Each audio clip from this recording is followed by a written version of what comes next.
الفاظ میں کیا بتاتی ہے، اور اگر اس کو کھودا جائے اور ہم کتنی گہرائی میں جا سکتے ہیں، اور اس گہرائی میں ہمیں کیا ملے گا، اور گہرائی میں غلاف ہجری کیا ہے، اور آج تک تمام تر ٹیکنالوجی ہونے کے باوجود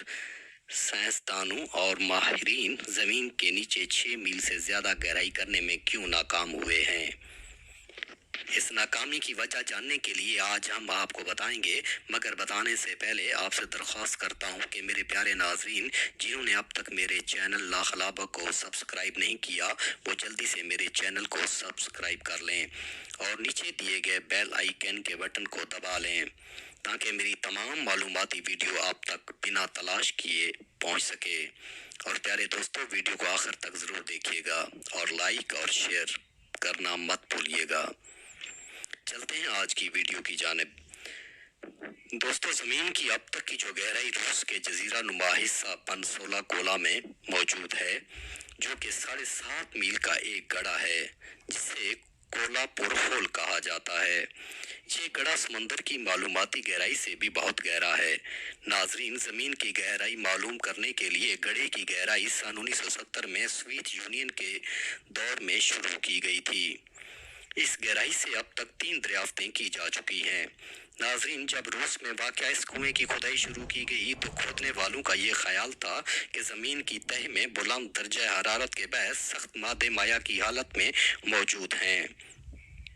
اور انہی میں سے ایک تہہ بسالٹ کی ہے۔ تاہم اس گہرائی میں ماہرین کو بسالٹ نہیں ملا۔ زمین کے اندر موجود پتھریلی بسالٹ چیز تک موجود ہی نہیں تھی، تو اس کا اندازہ نہیں لگایا جا سکتا تھا کہ اس تہہ کا کوئی وجود ہی نہیں۔ ہو سکتا ہے مزید گہرائی میں موجود ہو، لیکن انسان وہاں تک نہیں پہنچ سکا ہو۔ عموماً پانی زمین کی اوپر کی تہہ پر ہوتا ہے، جو کہ تھوڑی سی کھدائی کرنے کے بعد پانی نکل آتا ہے، جس کا ثبوت جا بجا ہمیں دیہی علاقوں میں ملتا ہے، مثلاً ہینڈ پمپ کنویں۔ تاہم سائنسدانوں نے اس گہرائی سے بہت دور تک تقریباً 4.5 میل نیچے گہرائی تک بھی پانی دریافت کیا، اور اس قدر گہرائی میں پانی کی موجودگی کسی کے وہم و گمان میں بھی نہیں تھی، جو کہ اللہ تعالیٰ کی قدرت کا کرشمہ ہے۔ اور زیادہ وہ حیرت انگیز دریافت تو کھدائی کے درمیان ہوئی تھی، وہ یہ کہ اس کھدائی کے عمل کے دوران زمین کے اندر اتحا گہرائیوں میں فاصل کی شکل میں زندگی موجود تھی۔ یہ فاصل جن پتھروں میں دریافت کیے گئے، ان کی عمریں 2 ارب سال کے قریب تھیں۔ ان فاصل میں خوردبینی جاندار کی 35 انواع و اقسام دریافت کی گئی ہیں۔ اب ناظرین، سوال ذہنوں میں کچھ اس طرح جنم لیتا ہے کہ جدید ٹیکنالوجی اور سائنسدانوں کے ہوتے ہوئے اور ماہرین کی ان تک کوششوں کے بعد 6 یا 7 میل زمین کی گہرائی تک کیوں جا سکے، اور اس کے بعد اس زمین کی کھدائی کیوں روک دی گئی۔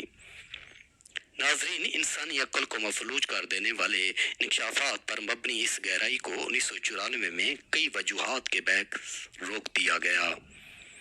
پہلی وجہ تو درجہ حرارت 180 سینٹی گریڈ تھا، جو ناقابل برداشت تھا۔ اس کے علاوہ جیسے جیسے گہرائی ہوتی گئی، ویسے ویسے زمین کے اندر پتھروں کی کثافت اور مضبوطی میں اضافہ ہوتا گیا، اور کھدائی کرنے والوں کا کہنا تھا کہ مزید گہرائی کرنا ممکن نہیں رہا۔ اب یہی وہ غلاف ہجری ہے جس کا ذکر ویڈیو کے شروع میں کر دیا گیا تھا کہ زمین کے اندر غلاف ہجری کیا ہے، یعنی پتھر کی صورت میں اللہ تعالیٰ نے غلاف بنایا ہوا ہے، جس کی وجہ سے اور گہرائی میں جانا ممکن نہیں ہے، اور جدید ترین آلات اور مشینوں کے باوجود 6 یا 7 میل سے زیادہ نہیں جا سکے، کیونکہ اس کے نیچے اللہ تعالیٰ نے چٹانوں کی صورت میں غلاف بنا دیا ہے۔ اس کو توڑنا ناممکن ہے۔ دوسری وجہ یہ ہے کہ جس کے باعث زمین کے اندر گہری کھدائی کو روک دیا گیا تھا، وہ یہ وجہ تھی کہ دنیا میں عجیب و غریب خیالات کا پھیل جانا تھا۔ کھدائی کے دوران جب پانی کی موجودگی سامنے آئی تو لوگوں نے اسے حضرت نوح علیہ السلام کے دور میں آنے والے عظیم طوفان اور سیلاب سے جوڑنا شروع کر دیا، جس کے بعد